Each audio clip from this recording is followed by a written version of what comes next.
আসসালামু আলাইকুম প্রিয় কৃষি উদ্যোক্তা ভাই বোনেরা, আশা করি সকলেই ভালো আছেন। তো দেখতেই পাচ্ছেন আমরা সকাল সকাল খামারে চলে আসলাম, কারণ সকালের এই সময়টা খামারের জন্য অতীব গুরুত্বপূর্ণ। কেননা সকালবেলা অধিকাংশ পানির পাত্র বা খাবারের পাত্র নোংরা থাকে, যার কারণে ওই নোংরা পানি বা অপরিষ্কার পানি যদি মুরগি পান করে তাহলে নানা ধরনের সমস্যা দেখা দেয়।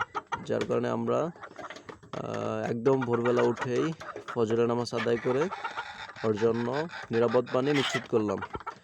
তো তারপরে আমরা এই যে দেখতেই পাচ্ছেন লাইটটাকে অন করে দিলাম, কারণ ফজরের পর থেকে সময়টাতে কিছুটা সময় আপনার অন্ধকার থাকে, যার কারণে আমরা সর্বপ্রথম উঠেই লাইটটা জ্বালিয়ে দিলাম। তো খাবারের পাত্র এগুলো পরিষ্কার করে দিলাম। তারপরে খামারের যাবতীয় কিছু কাজ ছিল, এগুলো আমরা সম্পূর্ণভাবে শেষ করতে পারলাম আলহামদুলিল্লাহ।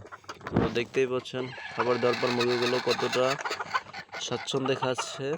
তো আপনাদের জন্য একটা খুব গুরুত্বপূর্ণ তথ্য যে আপনারা খুব সকাল সকাল মুরগিকে পরিষ্কার পানি দিবেন, নয়তো এই নোংরা বা অপরিষ্কার